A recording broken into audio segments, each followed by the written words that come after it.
Hey everyone, and welcome to the first official review for this channel.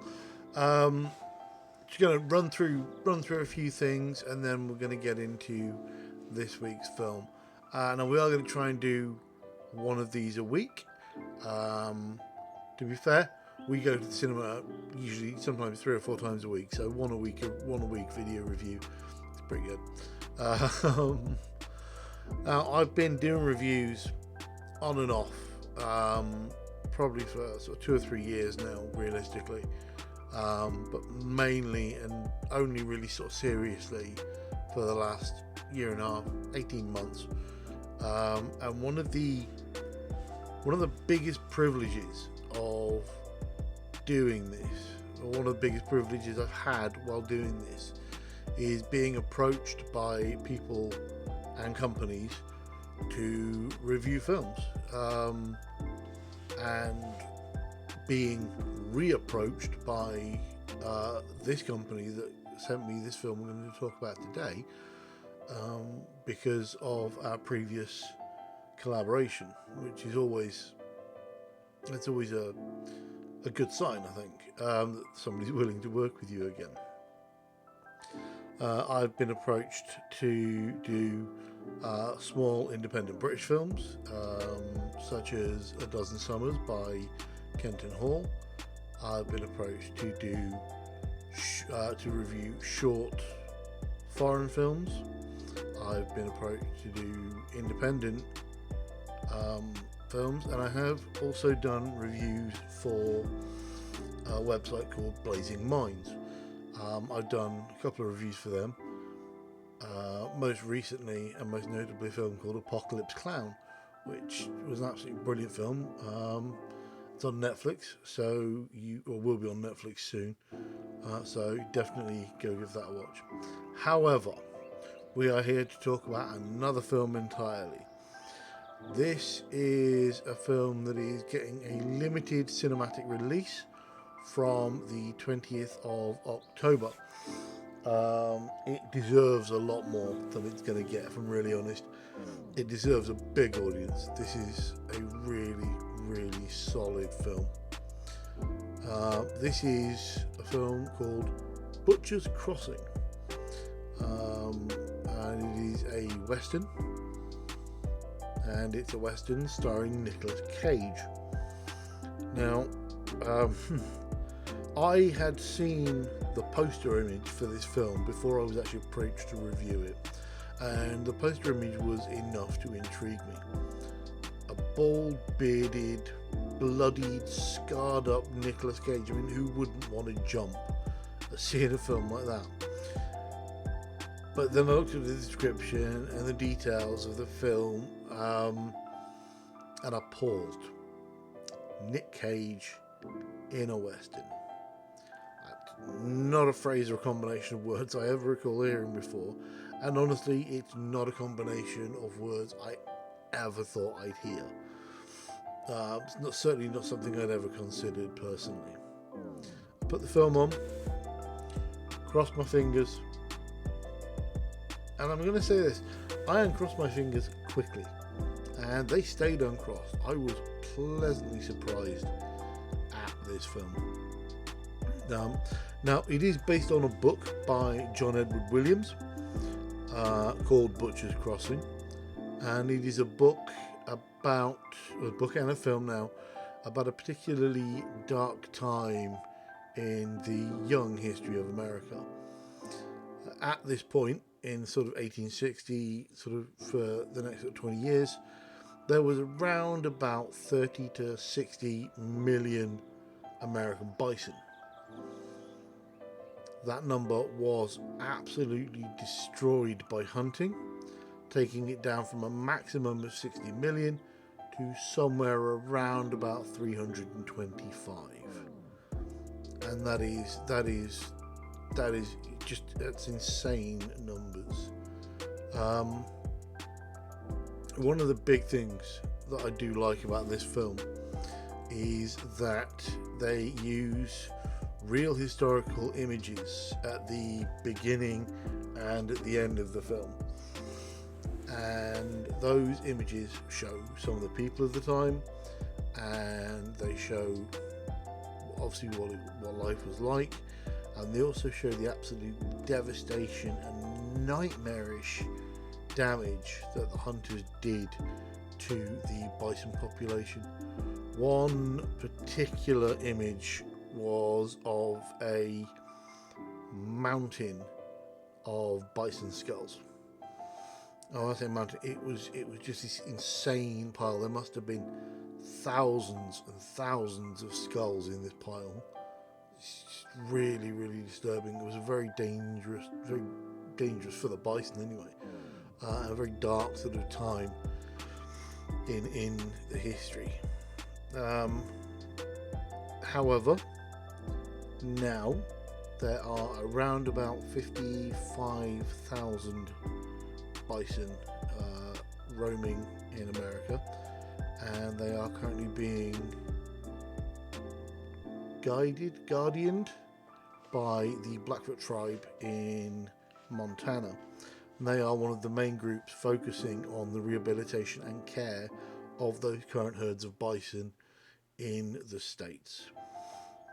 This film has been done in collaboration and partnership with the Blackfoot tribe, who allowed the use of some of their bison in the film, and I believe the film at points was filmed on some of their land as well, and I think that's a great thing.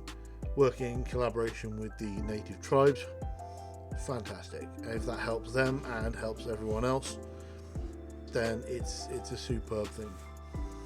Now, sort of getting into the film, Nick Cage in a Western, it still melts my mind. Nick Cage plays a man called Miller. Miller is a man obsessed with one particular herd of bison that no one else even really believes is still out there. He believes that this herd is a very special group of bison. When it comes to the quality of the hides, the meat, he just believes that there's something almost supernaturally sort of good about these bison. When you first meet him, there is a level of sort of quiet menace about the character, and being so used to Nick Cage playing sort of manic, high energy people, this is actually a really nice change. Overall, this is an absolutely solid performance from this cinematic legend, genuinely. One thing I did notice as the film went on about Nick Cage's character and the film itself is the, for me, blatantly obvious parallels with the Herman Melville classic novel Moby Dick. Miller's obsession with this herd of bison drives him to do things that no other sane man was willing to do, and put his crew in dangerous situations, exactly like Ahab. Now, there is no single one sort of white whale that he's chasing. This whole herd is his white whale, and you can see Nick Cage riding the wave of steadily rising obsession smoothly, and you can watch it creep into his characterization right through the film, and it is just brilliant. Like I said, it may well be one of Cage's top performances for me. It is just absolutely brilliant. Of course, Ahab needs an Ishmael, and in this film, and I'm going to apologise in advance because I don't know if I'm pronouncing his name correctly, that is played by Fred Heckinger. He plays Will Andrews, who is an Ivy League dropout.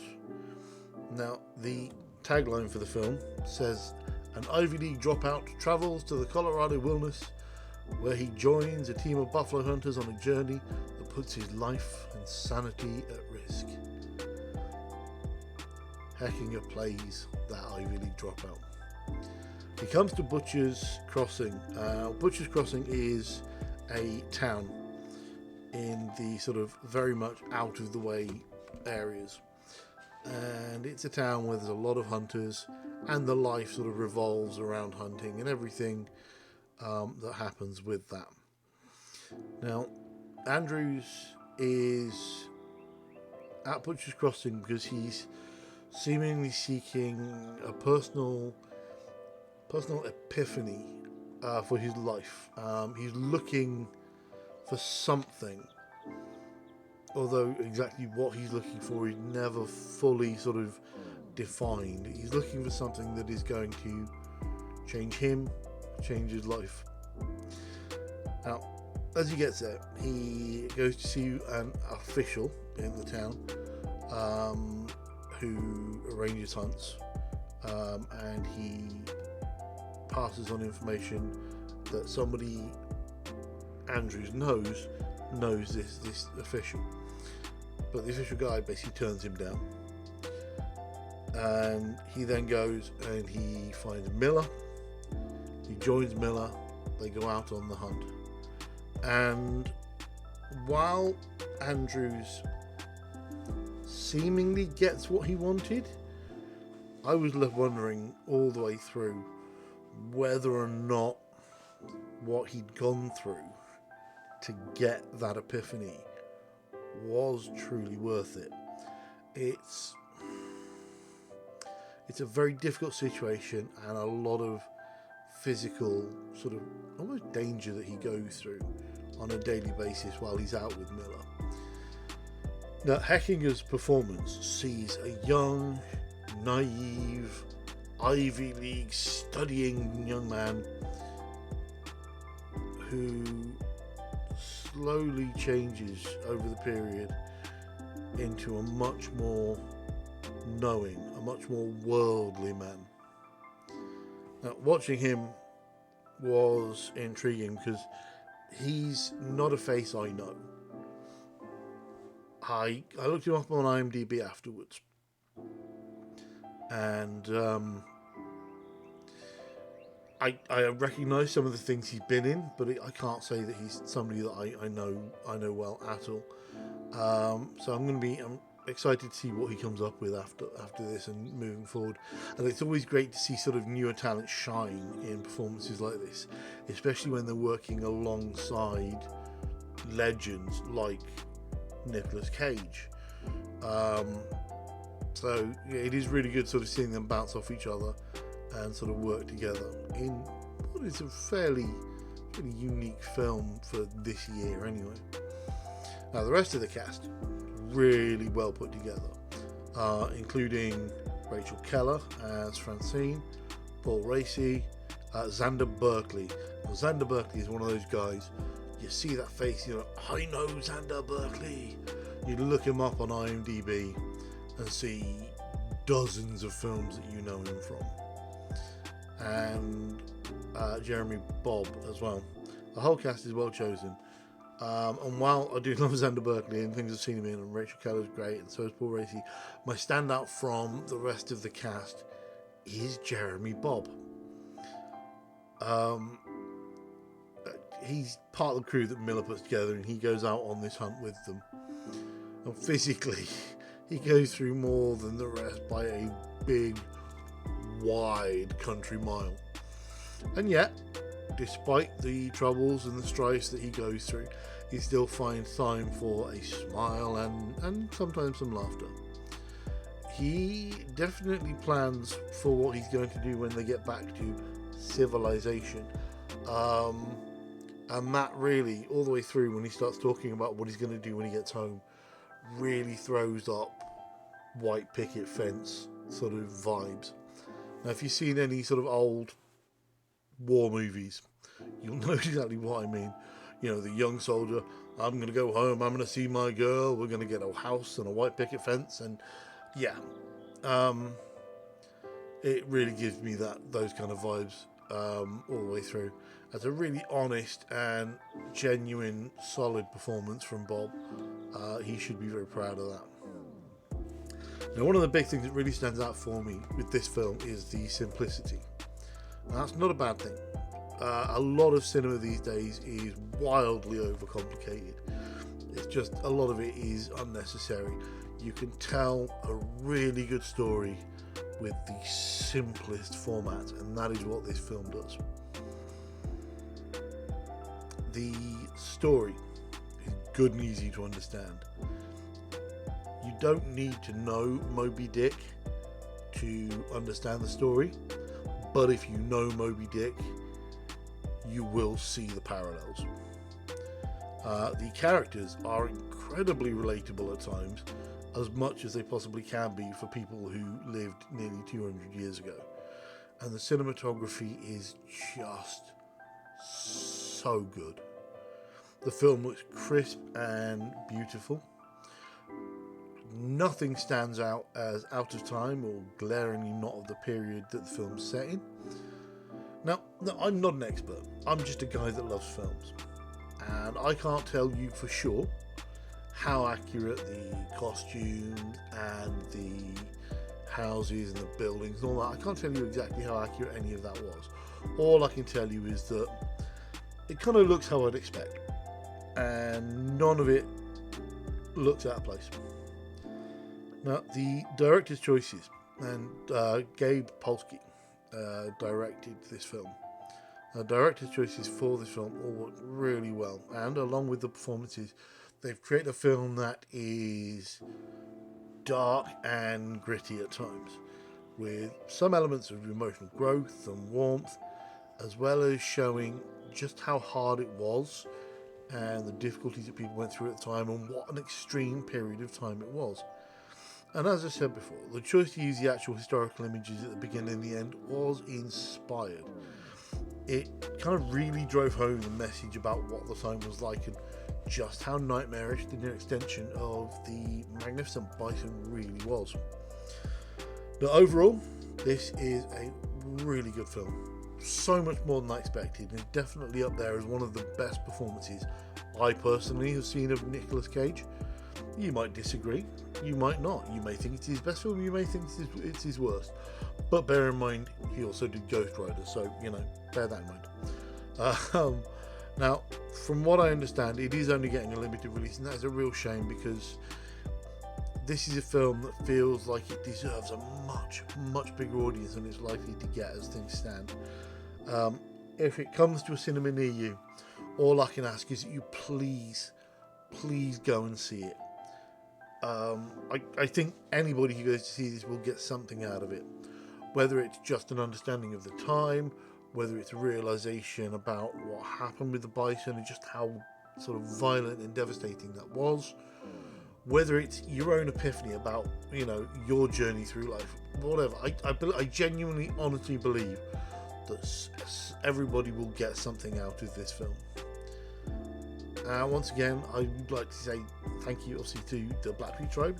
Whether any of them are ever going to see this, looking after and bringing back the bison is a superb thing to do, and that is just absolutely brilliant. Now, from us here at Average Guy Entertainments and Average Guy Reviews, this is getting a 3.5 out of 5. It's not the greatest film in the world, and I'm not going to claim it is, but it is way above average. It's way above some of the really bad films that I've seen. This is a good film, a really good film, and I absolutely recommending it to everybody to go and see it if you can. If it comes to a cinema near you, go see it. Please go and see this. It deserves to be watched on a big screen. And if it comes to a cinema near me, I will absolutely be going to see it, and possibly if I go and see it, if I can, I'm definitely going to go see it more than once. For now, though, we're going to say thank you very much for tuning in and having a listen and watching this very average guy talk about a movie. Of course, I am going to say, do the whole thing. Please sort of like and subscribe and wherever the buttons are down here somewhere. I'm going to try and be doing at least one of these a week, and it'll be hopefully some very different films I'll go through. Whether I talk about them as much as I've talked about this is an entirely different issue, but we will see. For now, though, thank you very much, and I will see you next time.